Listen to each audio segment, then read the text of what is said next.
Okay, this week we're going to talk about linear kinematics, mostly in this first section, displacement, position, and resultant displacement and distance.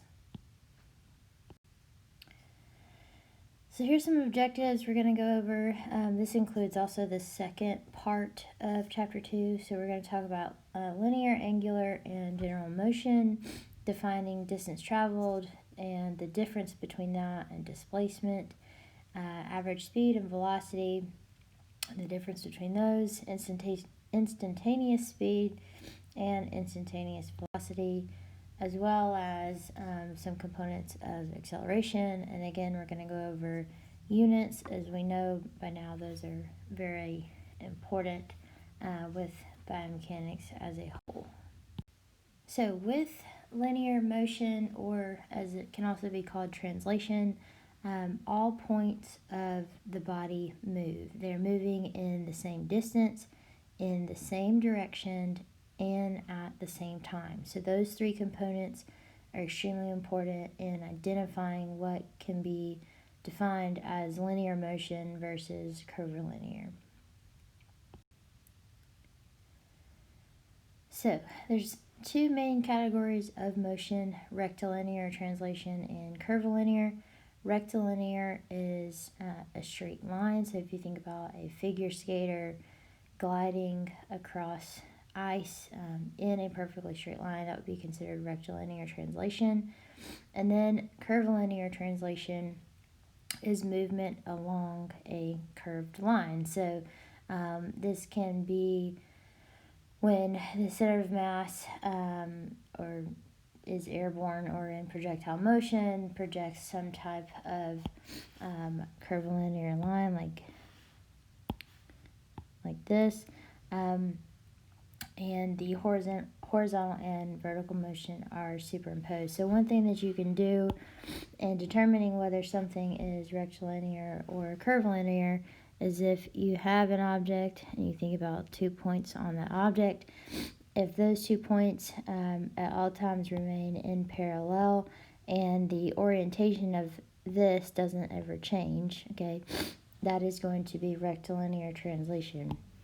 However, if you have another object and these parallel lines do change orientation, meaning they still remain parallel, but this part somewhat changes, it does not remain perpendicular, okay, that means that it is curvilinear translation. A mix of rectilinear. Now, angular motion is considered rotation, and this is where all points on the body move through the same angle, okay? So this can be relative to whole body rotation.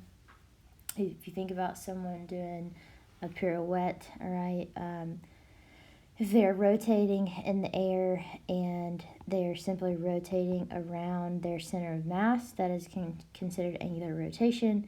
But also if you have like someone's arm right here, okay, and they're rotating about their shoulder, that is also considered angular motion, but it is more relative to segment rotation, all right? Same thing can be said with, don't laugh at my stick figure here, but if you're thinking about leg adduction or abduction, that is going to be considered segment rotation as well.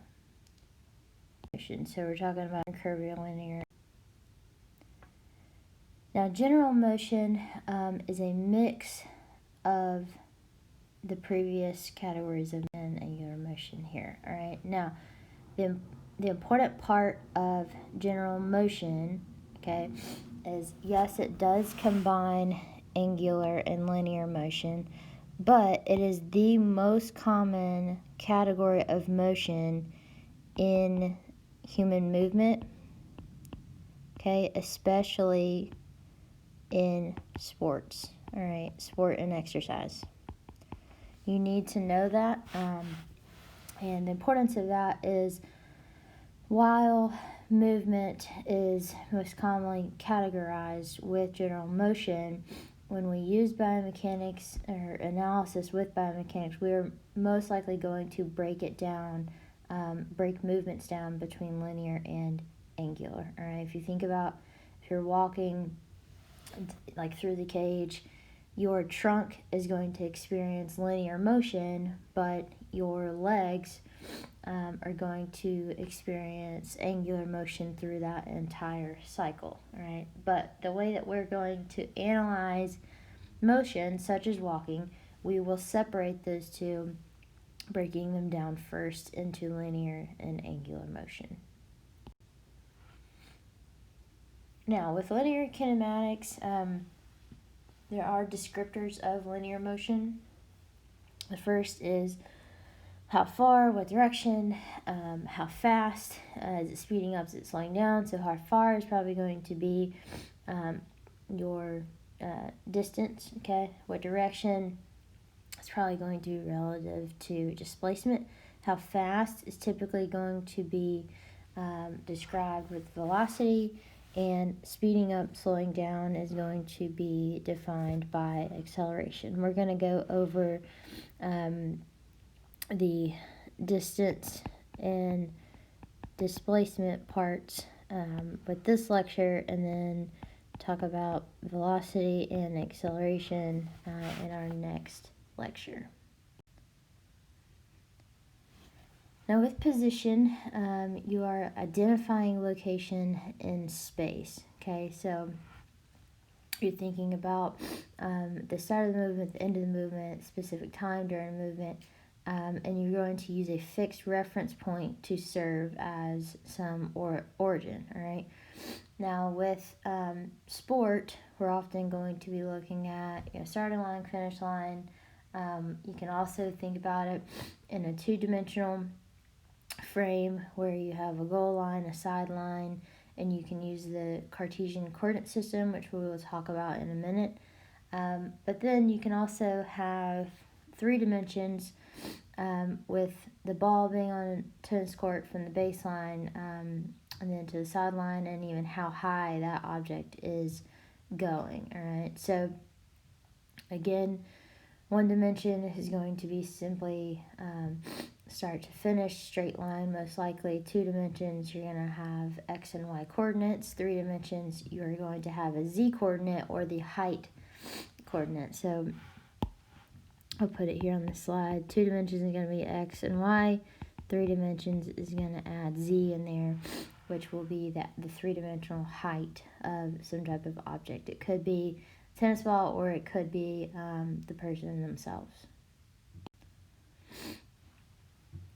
Now, using or looking at running back's position using just sideline and goal line. So this will be just 1 dimension, right? Okay, we're just looking at he's 20 yards down the field, 15 yards in, right? If you're going to use 2 dimension in the Cartesian coordinate system, okay, now they should have rotated this a little bit, but you can see here that this is the x coordinate, this is the y coordinate, all right? So if you think about people say you're going to go up the field or down the field, this is actually going to be the y, all right? And then this is up here again is the x. So keep that in mind when you're looking at this depiction. The reason why the coordinate system, right, is 1580, okay, is because 15 in or with x coordinate here, okay, and 80 is he's 80 yards in the field, or 80 yards up the field actually, okay, in the y coordinate.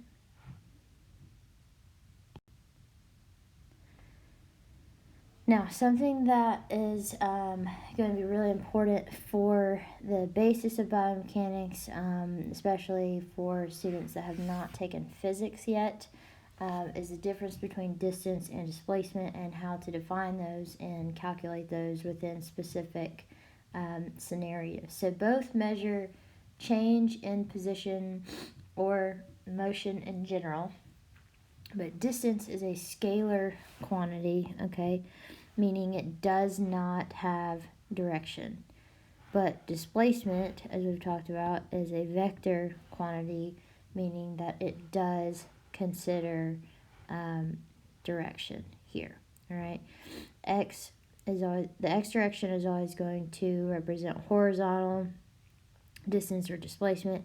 The y direction is always going to indicate vertical distance traveled. Okay, and then something that's really important as well is that the resultant here is going to be the straight line between the initial start and end. So we're going to talk about this on the next slide a good bit, but if a player starts out here and they go left 5 yards, all right, and then they go up the field 10 yards, this straight line between the start and the finish is going to be your resultant vector.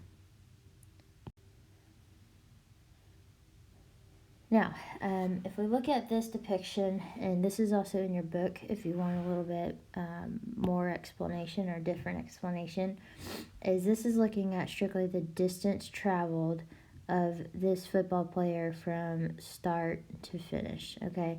Now, the reason that this says the distance traveled is 48 yards is not because they calculated that he went 10 yards this way and then, 30 yards up, okay? Distance is going to encompass this entire path that he traveled, all right? So please understand when you're looking at this picture, they are not looking at the resultant vector, but they are looking at this entire path traveled by that athlete. To our original depiction, they give you the Cartesian coordinates and even the yardage lines here to tell you that this is 10. It'll be actually depicted as -10 because he went left, right, on the x coordinate, and then he traveled. What is that? That's actually going to be 20. Okay, so okay. Now, if you're looking at the resultant displacement, you would draw, as this has represented, a straight line between the starting point and the end point.